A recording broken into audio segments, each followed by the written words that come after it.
Enneagrama no está en la Biblia, pero igualmente es una herramienta que hace un paralelo, incluso con historias bíblicas, y nos muestra 9 personalidades humanas, ¿ya?, que incluso explora aspectos oscuros llamado pecado.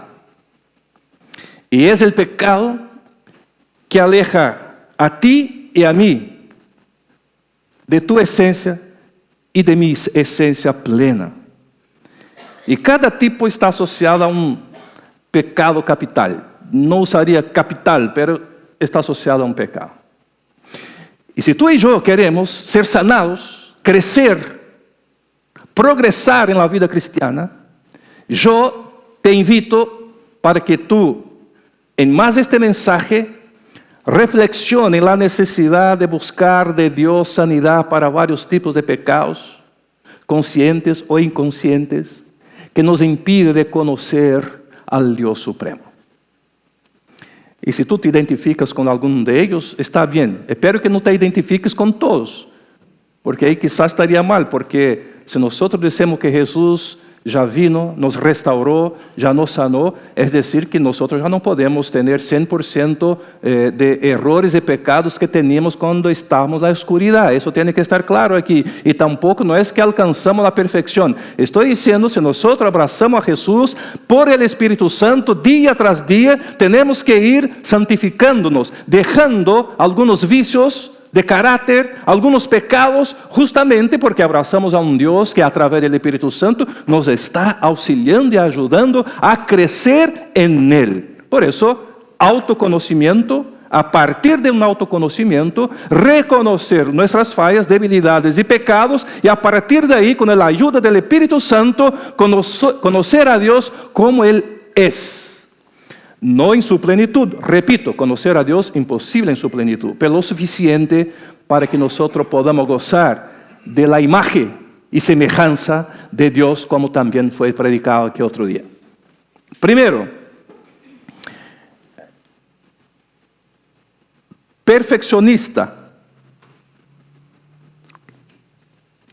Y el pecado de este perfeccionista es la ira y la rabia, porque los perfeccionistas pueden luchar, por ejemplo, con la ira hacia sí mismos y hacia los demás, cuando las cosas no cumplen con sus altos estándares morales. Así es el perfeccionista. Él se ira, él siente rabia y pasa incluso a odiar porque el otro no atiende las expectativas, los patrones que él espera que uno debería tener. Ejemplo bíblico, Éxodo capítulo 2, de 11 al 15, Moisés era un hombre comprometido con Dios. Moisés era un líder justo. Moisés era un hombre de rectitud. Claro que inicialmente él no quiso aceptar la misión, pero después Dios lo trató y él siguió con la misión, siendo considerado uno de los líderes importantes de esta época. Ocurre que este líder justo, temente a Dios, obediente a Dios, él se mostró irado, se mostró en algún momento rabioso. ¿Por qué? Porque al presenciar en determinado momento de su liderazgo la opresión de su pueblo, simplesmente mató a un egipcio. Y al matar a este egipcio, él obviamente dejó que la ira lo dominara. Y este acto de ira, no controlado, desafió su naturaleza perfeccionista. Entonces, aquí es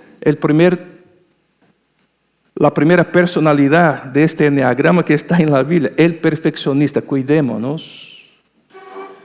Si hay alguien perfeccionista, y aquí cualquiera de uno de nosotros puede ser, estoy diciendo que la idea es exactamente esa.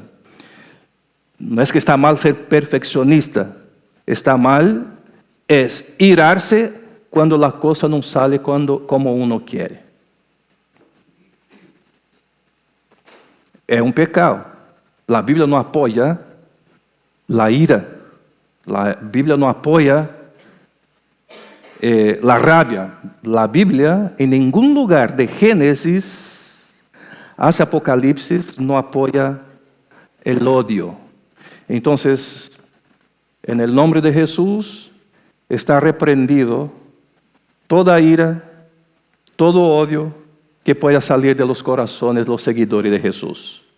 Buscar la perfección o ser perfeccionista, sí, pero de buena manera. ¿Estamos bien? El perfeccionista. Segundo, el ayudador. Y el pecado de los que tiene esta característica, esta personalidad de ayudador, es el orgullo.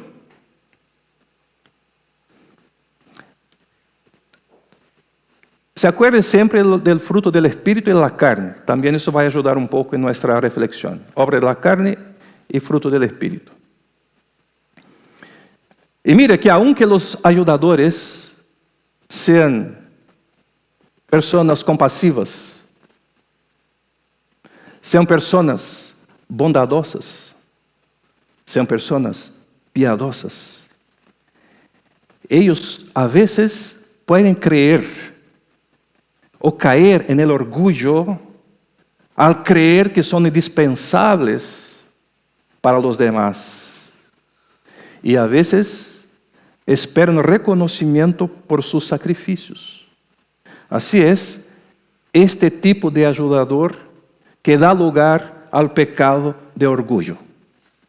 Ayuda, es compasivo, es buena gente, buena onda, muy bondadoso, pero a veces usa eso para recalcar y agrandar uno de los pecados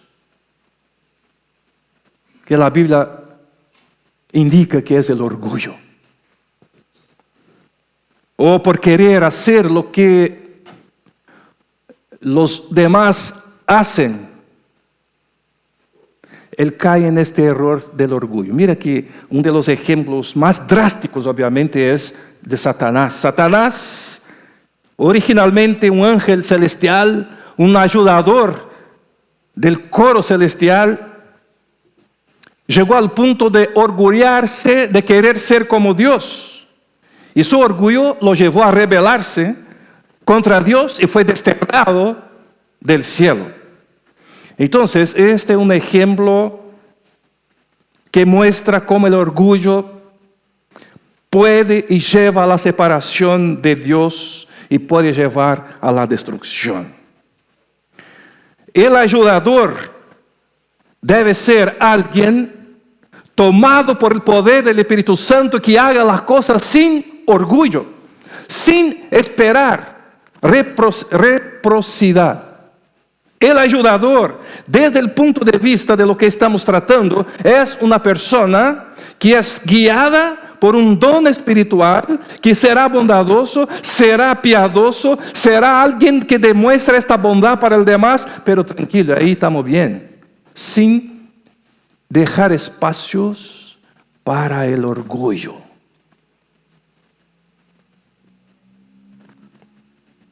Entonces ya nos vamos con el perfeccionista, el ayudador. Y ahora el tercero, triunfador. Y el pecado que puede afectar el triunfador. Y por ese autoconocimiento, mire hermanos, estamos hablando de autoconocimiento, autoconocernos para conocer a Dios y ser sanado de nuestro pecado. Creo que ahí está, es una línea muy delgada, ¿cierto? Entre las personas cristianas. De pensar a veces que está haciendo bien, que está adorando, que está comprometido, pero el enemigo también está ahí. Y a veces él se mete en el medio y la persona no reconoce. ¿Por qué? Porque le falta detenerse y hacer una autoevaluación, buscar este autoconocimiento y preguntar, Dios, ¿dónde estoy mal? Estoy ayudando. soy perfeccionista en tu misión. ¿Qué pasa? Es cuando entonces nosotros con este autoconocimiento somos tomados por el poder del Espíritu Santo que va nos revelando lo que está mal y va nos tratando para hacernos cada día mejores. El triunfador, pecado del triunfador es la vanidad. Los triunfadores pueden obsesionarse con la imagen y los éxitos externos. Y con eso pierde de vista sus propósitos. Pierde de vista su verdadero ser, su identidad auténtica. Porque busca aprobación y admiración de los demás. Todo lo que hace le espera aprobación. Daniel 4, 30 y 37, Nabucodonosor, rey de Babilonia, experimentó un periodo de locura debido a su vanidad desenfrenada. Triunfaba, pero atribuyó su éxito y grandeza únicamente a sus propias habilidades y logros. Ignoró la sabiduría de Dios. El tema es, solo cuando Nabucodonosor reconoció esta soberanía divina, pudo ser restaurado. El triunfador es alguien que si no hace un autoconocimiento, él puede estar lleno de vanidad. Espera aprobación, espera reconocimiento. Y no estoy diciendo aquí una palabra de gracia que siempre digo, ¿no? Si uno hace alguna cosa, uno llega, gracia, qué bendición, es otra cosa. Estoy diciendo de alguien que espera, oh, brillaste. No es así. El triunfador confía en la soberanía de Dios, en el don que recibe de Dios y desarrolla este don sin esperar aprobación. El otro, individualista. Y el pecado del individualista, envidia. Es obvio, hermano, si yo pregunto aquí, ¿eres orgulloso? La mayoría va a decir, no, soy orgulloso. Si alguien me pregunta, Amadilson, ¿tú eres envidioso? Voy a decir, no, para nada soy envidioso. El tema es que teóricamente nadie va a decir que es envidioso, orgulloso, pero en la práctica, y ahí que nosotros necesitamos reconocer que necesitamos, sí, profundamente hacer una autoevaluación para que el Espíritu Santo nos examine y vea lo cuánto vanidosos, orgullosos somos de día tras día. Porque así somos imperfectos, somos fallos. Pero Dios está siempre ayudándonos a calibrar nuestra personalidad. Entonces, el individualista vive con un riesgo de la envidia. Los que comparan con los demás y sienten envidia por lo que perciben como carencia en sus propias vidas, lo que puede llevar a sentimiento de melancolía, de insatisfacción. Hoy día está muy común eso, hermanos. Muy común, por eso es que nosotros traemos este tema y necesitamos desesperadamente hacer la oración de David. Examíname, oh Dios, y vea si hay algún camino mal. ¿Por qué? Porque es obvio que vivimos una generación privilegiada, tenemos acceso a todo tipo de información, informaciones que nunca imaginábamos tener y estamos siempre pendientes, principalmente en los ambientes de la tecnología. Está bien, perfecto, pero eso va creando en nosotros una necesidad de la comparación y eso va trayéndonos una ansiedad, una melancolía, porque comparamos con los demás y vemos que los demás son mejores que nosotros y eso nos lleva a depresión. En el nombre de Jesús, igualmente, nosotros reprendemos por la sangre de Jesús esta posibilidad de depresión, de melancolía, de insatisfacción, porque quien confía en Jesús debe vivir satisfecho en Jesús y por lo que Jesús hizo en nosotros. Caín experimentó un sentimiento de envidia y resentimiento hacia su hermano Abel.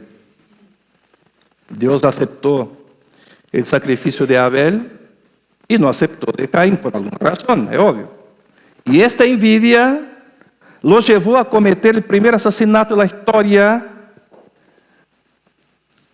mostrando cómo la envidia puede llevar a acciones destructivas. Atención aquí. Caín, creo que él olvidó de hacer una autoevaluación, un autoconocimiento. Caín no mató a Abel por el tema de mujer. Caín no mató a Abel, su hermano, por el tema de plata. Caín no mató a Abel por una diferencia, no sé, cultural. Caín mató a Abel por causa de culto. Mira qué raro, fue por un culto. ¿Qué es decir eso, hermanos? Hay que tener cuidado, porque a veces esperamos que el enemigo venga de afuera y a veces el enemigo está dentro de nosotros. Estamos haciendo un culto, un malo culto, ¿me entiende? Porque a veces estamos haciendo y comparando con alguien que hace un culto mejor, una predicación mejor, una canción mejor, una oración más bonita, que usa una retórica bonita, y estamos cometiendo el equívoco aquí mismo, dentro de nosotros. Eso pasó, ¿sabe con quién? Con la iglesia de Corintios, capítulo 3, segunda carta del apóstol Pablo. Pablo, ustedes saben que era un predicador, plantador de iglesia. Él salió predicando, plantando iglesia, y por donde pasaba, predicaba, y el Espíritu concedía un crecimiento, y ahí quedaba plantada la iglesia. Llegó un momento, la iglesia de Corintios, Pablo escuchó que hubo un problema, estaba se dividiendo. Él fue a saber qué estaba pasando con la iglesia de Corintios. Ahí decía, ¿sabe qué pasa, Pablo? Que ahí a iglesia está dividida, porque unos están diciendo que Pablo es mejor, y otros están diciendo que Apolos es mejor. Y Pablo no entendió nada, porque él dice, ¿por qué que están haciendo eso? Yo pasé por ahí, prediqué el evangelio, mostré para ustedes cuál es el camino mejor para comunicarse y conocer a Dios, para evitar los pecados, y ustedes están diciendo que el mejor soy yo, el mejor es Apolos. Pablo incluso recalcó lo siguiente: iglesia de Corinto, yo gustaría de hablar con ustedes como personas, como hombres espirituales, pero ya no puedo. ¿Por qué? Porque ustedes están lejos de lo que es espiritual, ya perdieron la sensibilidad de lo que es espiritual. Entonces tengo que hablar con ustedes como hombre natural, pero debería ser como hombre espiritual. ¿Sabe por qué? Porque ya conocían la palabra, ya conocían las orientaciones bíblicas en este entonces. Y ellos entonces comenzaron, Pablo es mejor, porque obviamente que Apolos era un hombre muy bueno de retórica, de predicación, con un conocimiento cultural a igual de Pablo, pero Pablo era más, ahora en este entonces estaba preocupado con la misión de predicar, de plantar iglesia, y Apolo era lo que de repente, como los políticos de hoy día, ¿no? Que usan la retórica, las buenas palabras, y está bien eso, pero la gente no entendió. Y comenzaron a dividir. No, yo estoy con Apolo, otro no, yo estoy con Pablo. Y Pablo va a decir así, ¿sabe qué? No importa, vamos a hacer un autoconocimiento aquí. Por favor, no seamos individualistas al punto de querer decidir quién es el mejor y quién es el peor. Sino eso va a nos llevar a una insatisfacción, a una melancolía, a una iglesia depresiva. Y Pablo dice aquí lo siguiente, voy a dejar claro, no importa, yo planto, yo sembro. Apolo llega, ¿qué que le hace? Riega. ¿Y quién da el crecimiento? El soberano Dios. Entonces, que vivamos en esta esfera, hermanos. Hagamos un autoconocimiento para tener este problema. Gracias a Dios, estamos en un ambiente muy bueno, por eso puede pasar, porque al final el enemigo está siempre intentando diseminar divisiones y comienza con una cosa muy pequeña, como pasó allí. ¿Ya? Y creo que comenzó, ¿sabe cómo? Con chismes.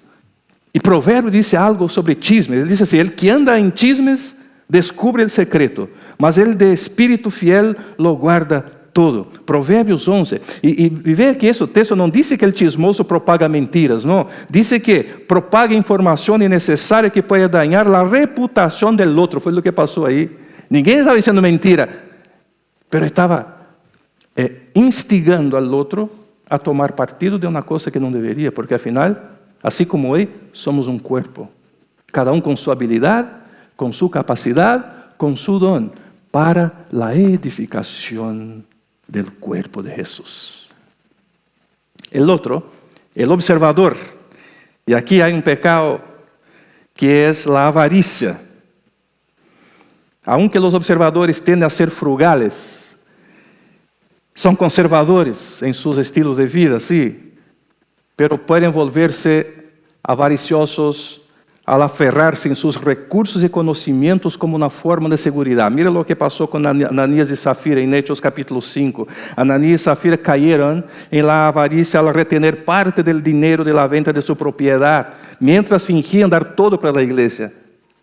Mire, no estoy hablando, hermanos, de gente que no conoce a Jesús, no estoy hablando de gente que están alejados de Dios, no estoy hablando de gente que es impía, estoy diciendo de gente que estaba metida en el grupo, así como nosotros, creyente, cantando, evangelizando, apoyando incluso, y de repente Ananías y Zafira llega y dice, ¿sabe qué? Voy a observar aquí para ver dónde está la necesidad, la gente cree que no va a tomar en cuenta. Entonces cuando ellos ya entregan una parte,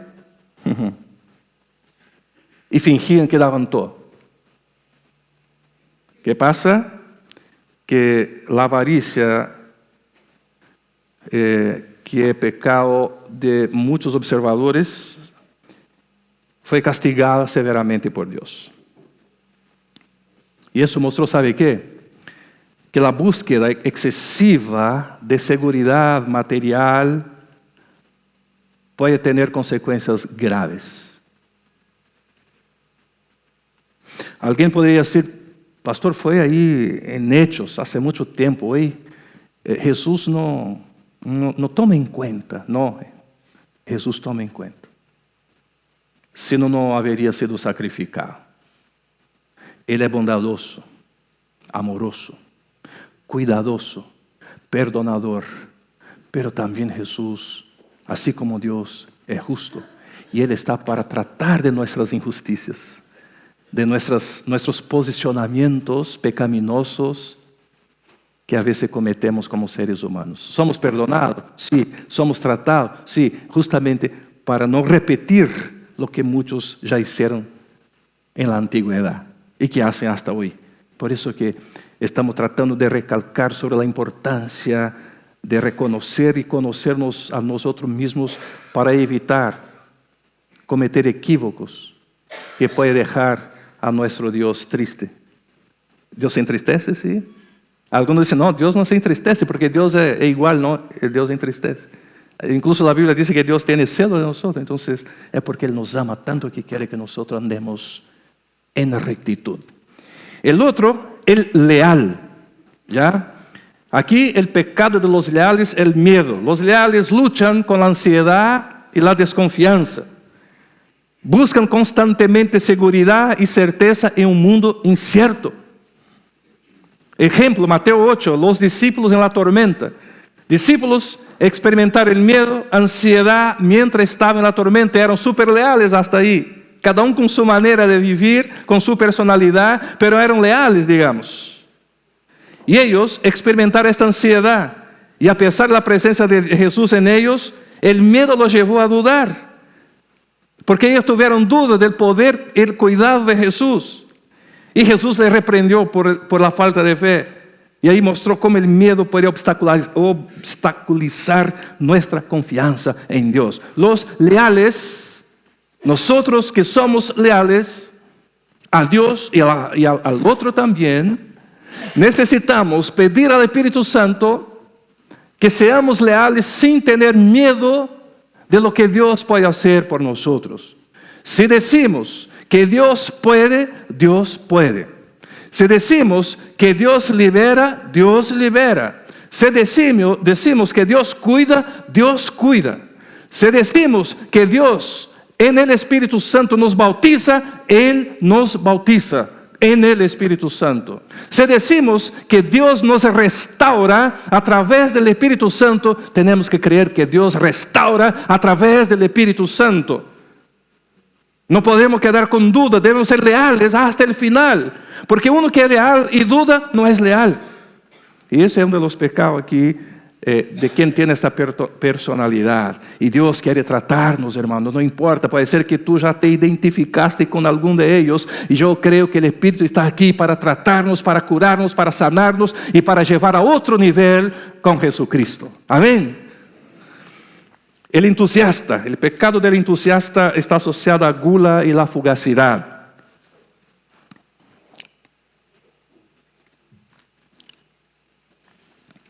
Los entusiastas buscan constantemente nuevas experiencias, nuevos placeres, para evitar el dolor emocional y pueden caer en el pecado de gula y fugacidad, porque persiguen el exceso y la indulgencia. Hijo pródigo.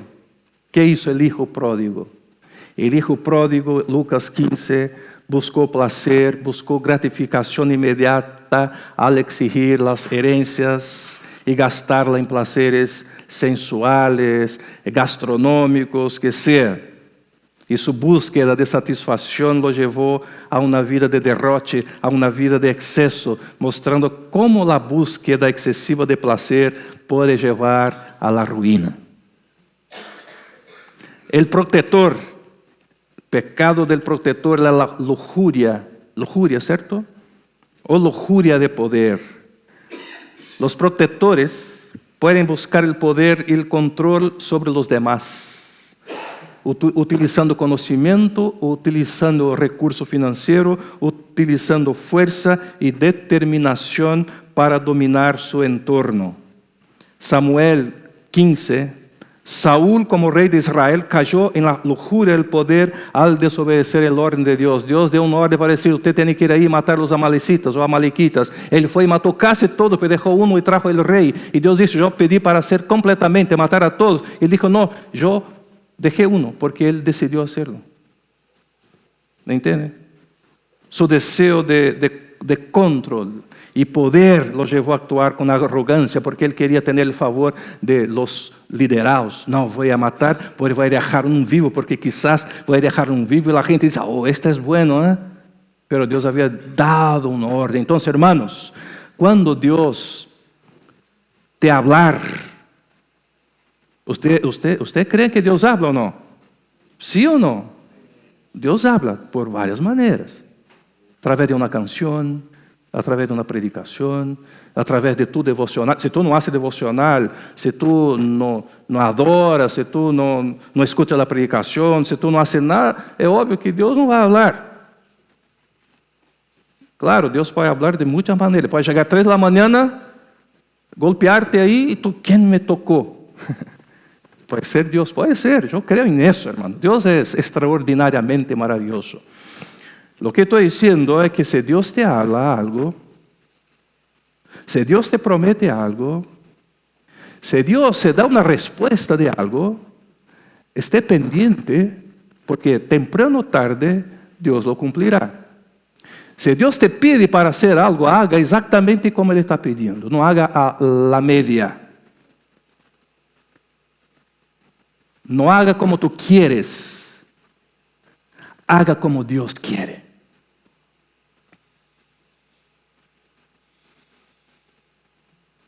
¿Me entienden? Porque es Dios. ¿Y cómo que yo voy a desobedecer a voz de mi Dios? Autoconocimiento, entender cómo funciona esta conexión para que yo pueda hacer lo que Dios me pide y no hacer lo que yo quiero.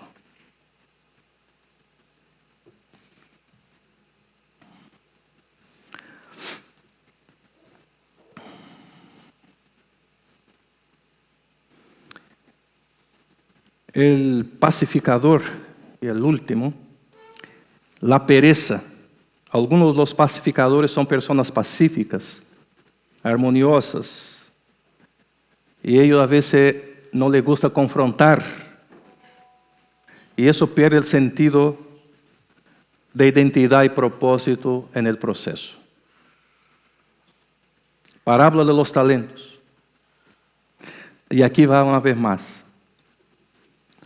Si Dios te entrega un talento, si Dios te entrega una autoridad, si Dios te da capacidad para hablar, para predicar, para confrontar, hazlo por el poder del Espíritu Santo. No te calles. No importa lo que pase. Si tú estás en medio de la calle, y ahí el Espíritu Santo dice, hable nomás, hable, predique, con sabiduría, con autoridad. Porque Dios te entrega talentos. La pregunta es, para ti, no solamente ser pacificador, pero confrontar el pecado y a veces el pecador.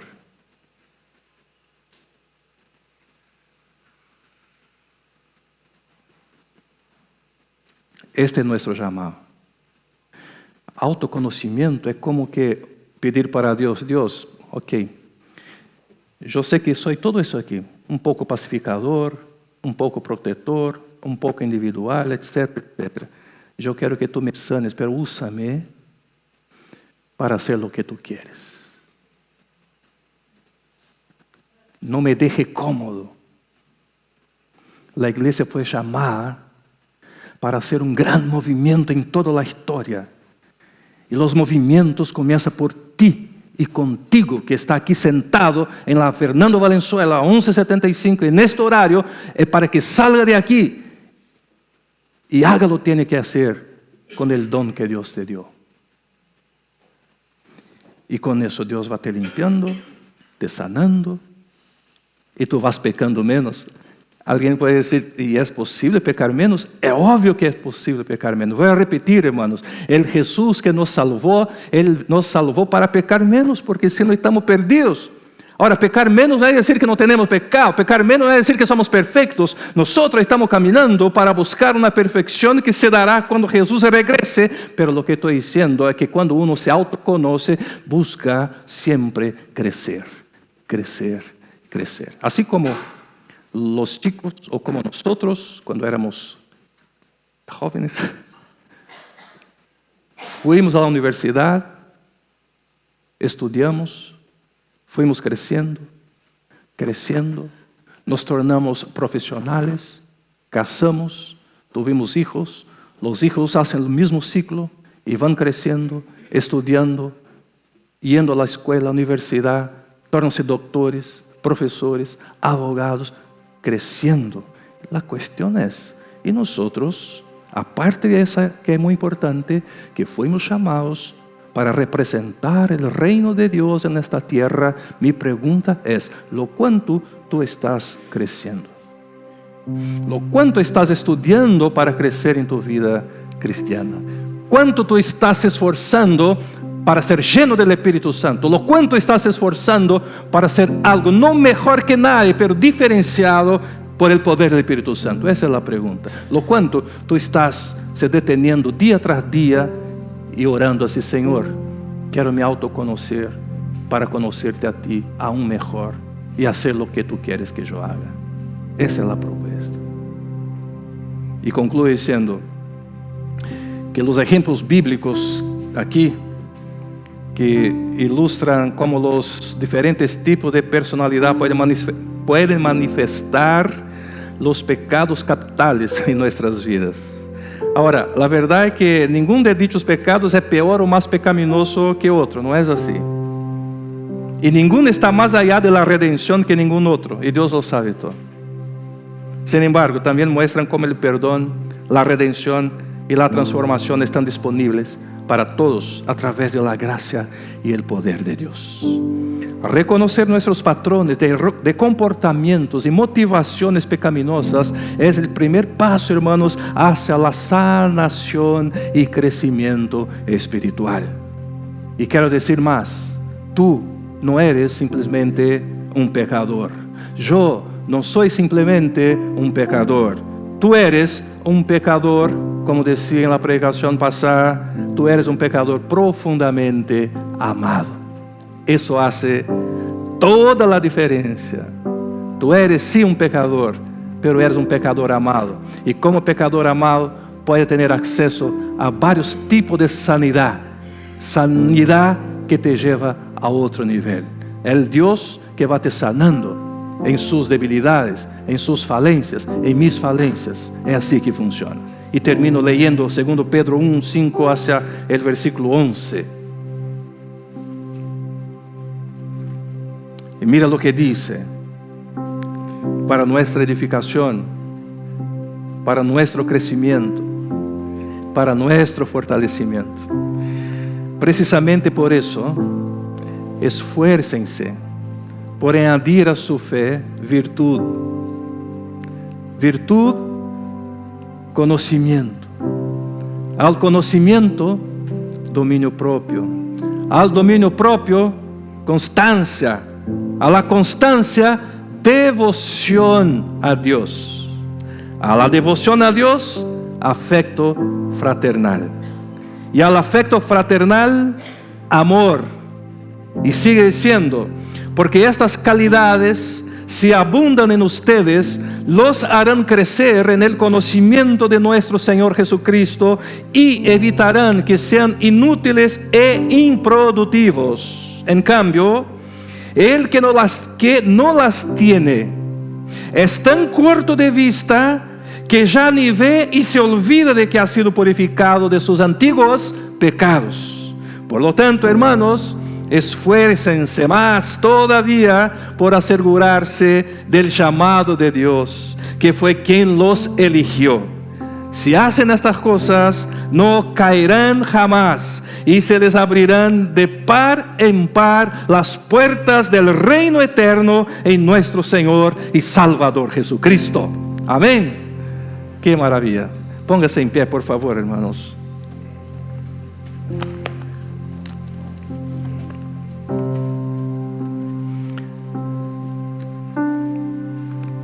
Son 9, ¿eh? Y creo que nosotros estamos metidos en muchos de esos. Oh Dios, que Dios tenga misericordia, hermanos, de verdad.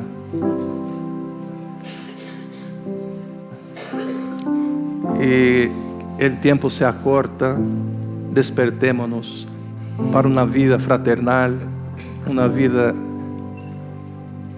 de una espiritualidad sana, de honestidad, de sinceridad. Señor, me acuerdo aquí una vez más de la oración del salmista. Examíname y ve, Señor, si hay algún camino malo. Y yo sé que hay camino malo, Señor. Pero lo que quiero es que tú, al examinarme, y ya que tú conoces los caminos malos dentro de mí, trátame, sáname y guíame por caminos eternos. Y esta oración lo hago ante tu presencia y que sirva para todos nosotros. Conocerte a ti, así como tú nos conoces a nosotros. Y cumpliremos la misión día tras día, por el poder del Espíritu Santo, por el poder de tu gracia, hoy y siempre, en el amado Jesús, nuestro Señor. Amén.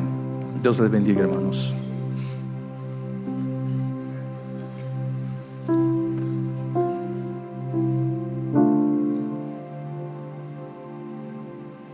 Te alabamos, Señor.